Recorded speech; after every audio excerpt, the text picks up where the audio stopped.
Depression. Most people think they know what it looks like. Crying in bed, can't get up, can't function. But that's one version of one type. And millions of people suffering from depression don't look like that at all. Some of them are at work right now. Some of them just made you laugh. Some of them don't even know they're depressed because what they're feeling doesn't match the picture in their head. Depression isn't a single thing. It's a category.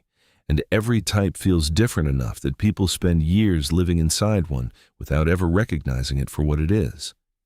Here is every type of depression and how each one actually feels. Major depressive disorder. This is what most people mean when they say depression. It's the clinical standard.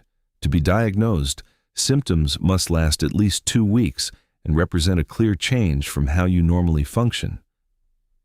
But the experience goes far beyond sadness. There's a heaviness that doesn't lift. Getting out of bed feels like climbing a mountain with no summit. Food loses taste. Sleep either disappears or becomes the only escape. Things that used to bring joy go completely flat. Hobbies, friendships, plans, all of it feels pointless. The cruelest part of major depression is the cognitive distortion it creates. It doesn't just make you feel bad, it convinces you that you've always felt this way, that you'll always feel this way, and that nothing will ever change. It rewrites your memory and poisons your future at the same time. For some people, it arrives once and leaves. For others, it comes back in episodes, each one feeling like proof that happiness was never really real. Persistent depressive disorder. Also called dysthymia, this one is quieter and far more dangerous because of it. It doesn't hit like a wave. It settles like weather. A low, flat mood that hangs around for years, sometimes more than a decade, without ever quite breaking. People with dysthymia often don't seek help because they've adapted. This is just how I am, they tell themselves. I've always been this way. They function. They go to work. They maintain relationships. But underneath everything runs a current of emptiness and exhaustion that never fully switches off. Because it never gets dramatically bad enough to force a crisis, it rarely gets treated. It becomes a personality trait in the eyes of others. The quiet one, the cynical one, the one who never seems fully happy. What's actually happening is that their brain has been running below baseline for so long, they've forgotten what above baseline even feels like.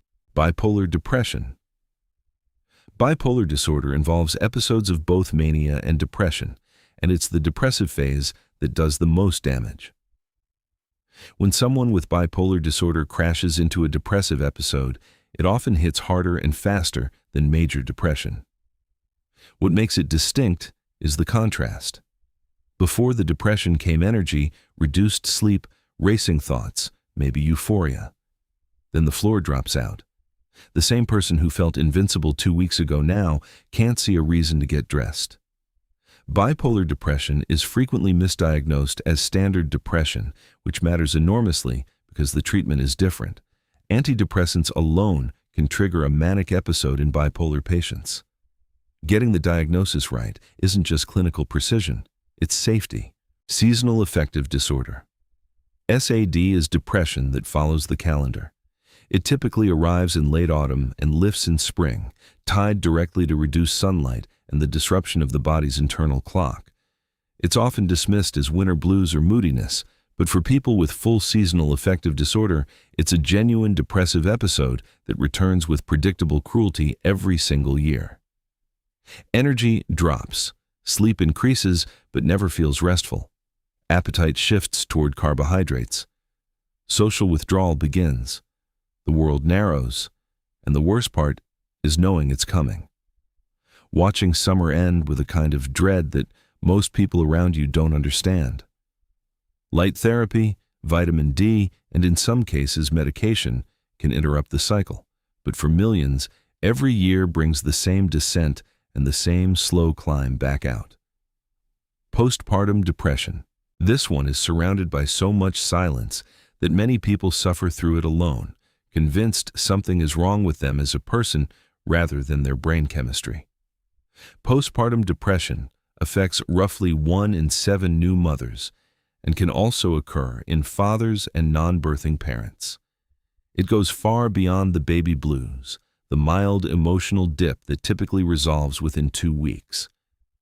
Postpartum depression involves persistent sadness, difficulty bonding with the baby, overwhelming anxiety, rage, and sometimes frightening intrusive thoughts. The cruelest layer is shame. Society tells new parents this should be the happiest time of their lives. So when it isn't, when it feels unbearable, the instinct is to hide it, to perform happiness while falling apart internally. Postpartum depression is not a character flaw. It is a medical condition caused by a massive hormonal shift in a body and mind under extraordinary stress. It responds to treatment, but only if people feel safe enough to ask for help. Psychotic depression. This is major depression at its most severe, accompanied by psychosis, hallucinations, delusions, a complete break from shared reality. The delusions in psychotic depression tend to be dark and self-directed. Believing you are dying from an undiagnosed illness, believing you have committed a terrible crime, believing you deserve punishment. The person experiencing it often knows on some level that something is wrong, but cannot separate the delusion from reality enough to dismiss it. It requires immediate psychiatric care. This is not something that resolves on its own, and it is not something that talk therapy alone can address. Psychotic depression is rare, but it is real, and it is devastating. Understanding it exists matters because people in this state frequently cannot advocate for themselves. Someone else has to recognize it and act. Atypical depression. Despite the name, atypical depression is actually quite common. What makes it distinct is mood reactivity. Unlike major depression, where the mood stays low regardless of circumstances, people with atypical depression can genuinely brighten in response to positive events. Good news lands. A kind moment helps. But the baseline returns quickly and completely. Other features include sleeping too much rather than too little, eating more rather than less, and a sensation called leaden paralysis, where the arms and legs feel physically heavy and difficult to move.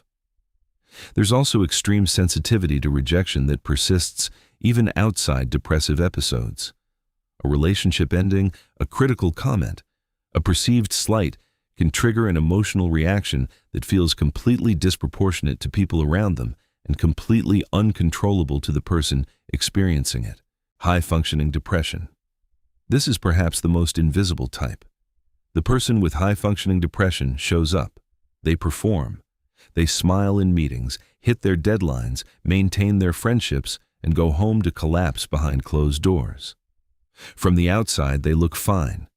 From the inside, they are exhausted in a way that sleep never fixes. They feel like they are running on empty while everyone around them sees a full tank. High-functioning depression doesn't announce itself. It hides behind achievement and competence, and because it doesn't look like what people expect depression to look like, it rarely gets named. The risk is that it runs for years undetected and untreated, while the person inside it quietly wonders why nothing ever feels like enough. Treatment-resistant depression. For most people, depression responds to therapy, medication, or a combination of both. For roughly 30%, it doesn't. Treatment-resistant depression is diagnosed after at least 2 different antidepressant treatments fail to produce adequate results. It is not a failure of effort or willpower. It is a clinical reality that reflects how much we still don't understand about the brain. Newer treatments exist. Ketamine infusions have shown real results.